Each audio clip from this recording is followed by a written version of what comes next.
और लाठी डंडों के साथ भी मारपीट हुई। आरजीपीवी से एक गुट ने बाहरी छात्रों को बुलाया। कॉलेज प्रशासन मूक दर्शक बन के तमाशा देखता रहता है।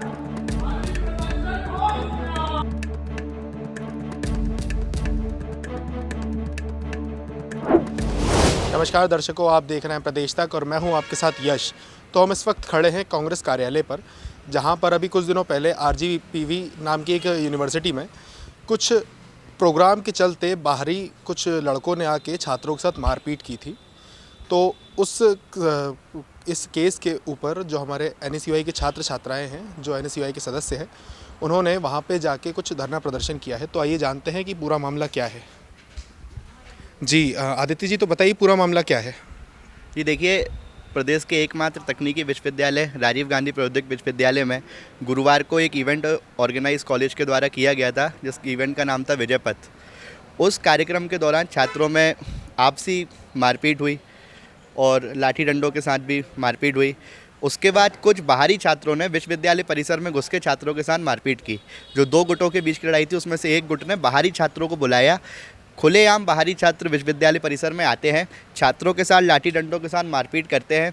कॉलेज प्रशासन मूक दर्शक बन के तमाशा देखता रहता है। कॉलेज की सिक्योरिटी कोई कार्रवाई नहीं करती, और जहां तक कि जब मारपीट हो जाती है बच्चों के साथ में, वहाँ विश्वविद्यालय के छात्रों के साथ में, उसके बाद में कॉलेज प्रशासन द्वारा फरियादी बच्चों पे, जो जिनके साथ मारपीट हुई, उन पे इस बात को लेकर दबाव बनाया जाता है कि आप कहीं भी इस बात का जिक्र ना करें, पुलिस प्रशासन की सहायता ना लें। उसको लेकर भारतीय राष्ट्रीय छात्र संगठन ने प्रभारी कुलपति रूपम गुप्ता से मिलकर कार्रवाई की मांग की है। दोषियों पे कार्रवाई की और जो भी जिम्मेदार हैं उन पे कार्रवाई की मांग कुलपति से की है। सिक्योरिटी एजेंसी पे भी कार्रवाई की मांग की है, और यदि हमारी मांगें नहीं मानी जाती तो एनएसयूआई पुलिस अधीक्षक महोदय से समय लेके मिलेगी और मामले की निष्पक्ष जांच की मांग करेगी। तो जैसा कि आपने बताया कि ज्ञापन लेके एनएसयूआई की तरफ से कोई गया था, तो वो कौन गए थे?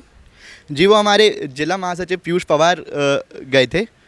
उन्होंने इसको लेके प्रभारी कुलपति जी से बातचीत की है। अच्छा। उन्होंने प्रॉक्टल कमेटी का गठित, हालांकि हमारे ज्ञापन देने के बाद उन्होंने प्रॉक्टल कमेटी का गठन किया है, और उनकी जो प्रॉक्टल कमेटी है वो 30 अप्रैल को निर्णय देगी। जैसा कि आपने बताया कि दो गुटों की कॉलेज की आपसी लड़ाई में एक गुट ने बाहर से लड़के बुलाए और उनके बीच में हाथापाई हुई, मारपीट हुई।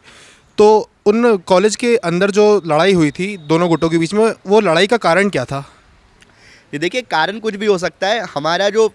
हमारे संगठन की जो मांग है वो उसके कारण को लेके नहीं है। आरजीपीवी में बाहर के छात्रों का आना, बिना आईडी कार्ड के प्रवेश करना, और ये तमाम तरीके के जो सिक्योरिटी के इशू हैं वो वहाँ पे विगत कई वर्षों से चले आ रहे हैं।